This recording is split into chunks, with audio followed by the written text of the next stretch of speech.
What is going on, guys? Today we are looking at Marcus Llorente, the 84 rated centre forward, and this is not his first card as an 84 special. He does have a rule breaker, so this is just basically a comparison. I think I've done a review on his rule breaker, so if you want to go check that out, go and subscribe and look through the channel, and it should be under the rule breaker playlist at the bottom of the channel, so go and have a look at that.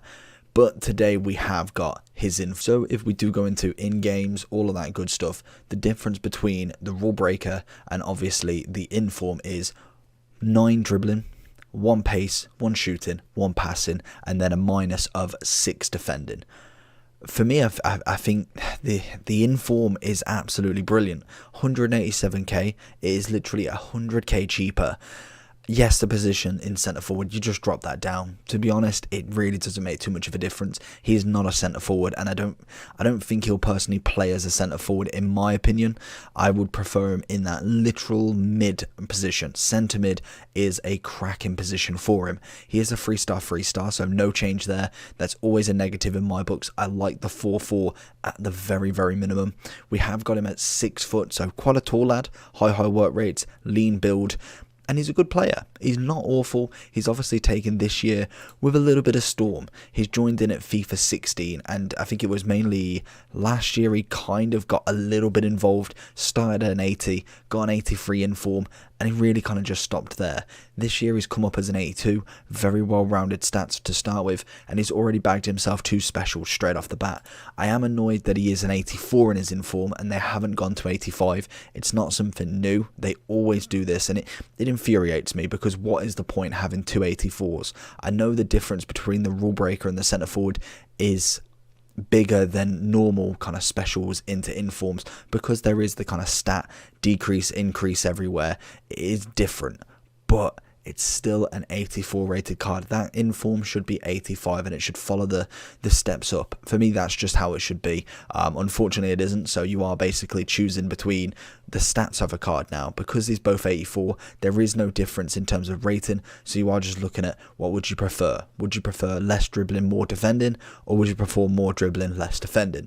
That is it. That's what it boils down to. There's no increase in skills. There's no increase in work rates or ability. It is literally them 2 stats that have had the massive change.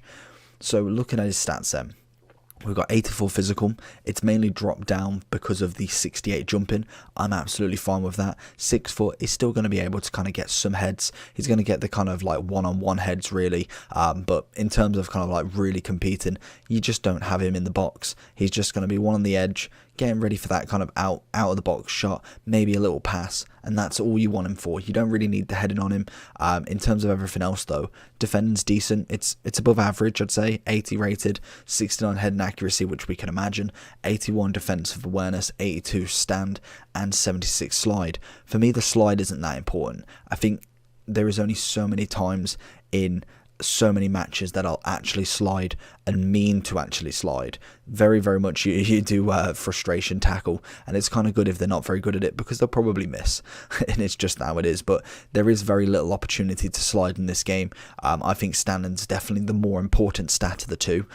Composure, we've got 84. I think that's good enough at the moment. 77 and 71 agility balance.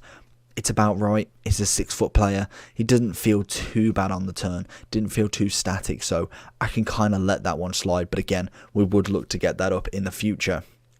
86 reactions, 84 ball control, and 84 dribbling. So again, some very high-end stats here, and that's the one thing I do like about it. And I think it's kind of like the one thing that really led people to this card, even on the base. There's very little difference in terms of kind of upgrades, so it's nice to see that he's kind of just progressing up there. And as we get an 85, 86, 87, if he does manage it, then hopefully we do see a really nice centre mid for Spain. And it's been quite some time since we've actually got that complete midfielder for Spain. We've had cams, we've had kind of like passing players who don't really turn to the meta meta of this game, this guy could potentially be a really nice card, mainly because he's got a nice well-rounded card.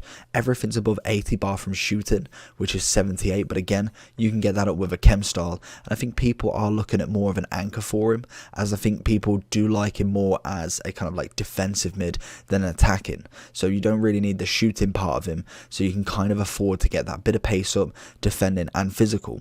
If you was wanting to get him as a cam or some sort of kind of like pushing forward centre mid, finisher would be the option for me. You'd get 87 shooting and 92 dribbling. That is absolutely class, and I think that is definitely the sort of chem style you'd be looking for. But anyway, let's get into some gameplay. See how with Llorente, he seems to always be there for the tackle. We see him consistently staying at the back, managing to make them tackles and then pushing forward with it. And I think that's a good option with him, is he's not just one or the other. He's not just a DM that can't pass or a cam that can't defend. He's the sort of kind of like middle ground for both, and it all depends on the chem style with which option he goes for. Like I said, if you put the anchor on him or a shadow, he's going to be more defensive. If you put him with a finisher or a hunter, he's going to be more attacking. If you go for kind of like a middle ground, you could go for an engine, or you could still go with an anchor and kind of play him in that mid role that's kind of defensive and then kind of attacks as well. Because I think his passing's absolutely brilliant, but it's in terms of his shooting, the ability is not quite there really yet. He gets through, but I think in terms of kind of like composure and finishing, he's still not top level yet, or at least in a category where I think, you know what, he's going to replace someone like Bruno or Mollet or Forsberg. Obviously, they're just players in my club that I'm naming who are fantastic cams. And that's the big thing with him. He's not going to replace all of these big names, but he's got the chance to definitely go up and really show something. And if he keeps getting informs, there's always a chance of a headliner and do really well. So if we go to the overall review, 190 on the PlayStation, 187 on the Xbox. As we'll just click, it's probably refreshed. 189 on PlayStation now. If we do compare him, 283, 279.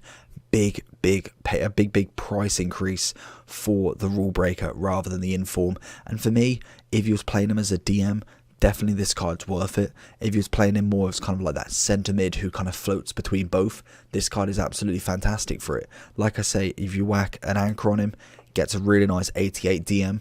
If you used to whack a shadow, I think it does the same. You just lose out on the physical, but you do get the 95 pace there. If you wanted to go finishing, you look at an 88 cam, and this is what I mean. You get a very nice variety between the two. I think, again, 86 for the hunter. You don't really need it, to be honest. I think finisher if you are looking to go forward. In terms of generation, like I say, silver, gold winter refresh, we get gold with nothing, gold with a UCL, gold with an inform, and then we've already got 2 special cards. So he's already doubled his kind of like special inform whatever throughout the whole year in literally 7 weeks, 7-8 weeks. That is absolutely mental. And in terms of links, I've gone with the likes of like Ramos, Messi, Hazard. Then you've got alternatives like Witsel Flashback and Inform Paulinho. You do obviously have his rule breaker card if you really wanted. In terms of perfect links, we've got the chance to. Obviously, Diego Costa could go for a flashback. We could get some sort of special Koke or Sul, same thing. And then we've got strong links, obviously like Butragueno, Raul, Xavi, Herrero, Torres, who I've heard is not amazing, which I really want to try him out to kind of know my opinion on him. But then you've got obviously the Atletico team and all of them around him in terms of Spanish players. And there isn't like a massive amount of great Spanish lads. We do have an Ansu Fati, who's quite nice actually, and an Isco to kind of partner him with. So there is a few good links. I wouldn't say they're like top rated links without them being icons, but there's still plenty of links to go, especially in La Liga as well. And with obviously the kind of meta centre back defense that they've got, it's very easy to get him linked up in there. So in terms of the overall review, I've given him personally a 7.5 out of 10. I think he's a good player. Would I pay 187 for him? Probably not. I think even if you went for his gold card, there's still not a huge jump from that gold card. Yes, you get the 2 on everything, but I think an extra 185k for 2 plus 2s, I personally don't think that's worth it in my opinion. He's a nice card. Hopefully we see more of him and we get up to like maybe an 86, 87, and that's when personally I'd be definitely looking at him at that point really. But hopefully you enjoyed this video. If you did, make sure to smash that like button and subscribe for more content. I'll be bringing more reviews out very, very soon, so make sure you hit that subscribe button. See you for the next one.